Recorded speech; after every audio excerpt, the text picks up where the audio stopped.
38-ാം ദശകത്തിലെ 8-ാമത്തെ ശ്ലോകമാണ് ഇനി. ത്വത്പ്രേരിതസ്തദനു നന്ദതനൂജയാതേ വ്യത്യാസമാരജയിതും സഹിശൂരസൂനു ത്വാം ഹസ്തയോരധൃത ചിത്തവിധാര്യമാരേ രംഭോരുഹ കളഹംസ കിശോരരമ്യം.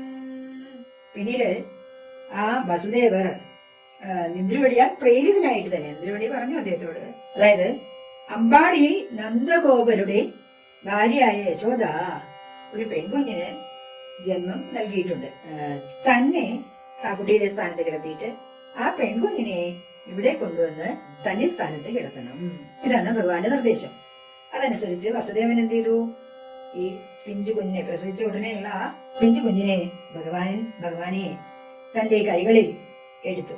മഹർഷിമാർക്ക് പോലും യോഗികൾക്ക് പോലും തങ്ങളുടെ ഹൃദയത്തിൽ ധരിക്കുന്നതിന് യോഗ്യനായ ആ ഭഗവാനെ വസുദേവന് തന്റെ കൈകളിൽ എടുക്കാനുള്ള ഭാഗ്യമുണ്ടായി.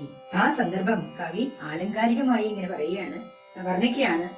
ഇങ്ങനെ താമരപ്പൂവിലിരിക്കുന്ന അരയന്നത്തിന്റെ കുഞ്ഞിനെ പോലെ ഇരിക്കുന്നു ബാലസ്വരൂപിയായ ഭഗവാൻ വസുദേവരുടെ കൈകളിൽ. ത്വത്പ്രേരിതസ്തദനു നന്ദതനൂജയാതേ വ്യത്യാസമാരജയിതും സഹിശൂരസൂനു ത്വാം ഹസ്തയോരധൃത ചിത്തവിധാര്യമാരേ രംഭോരുഹ കളഹംസ കിശോരരമ്യം.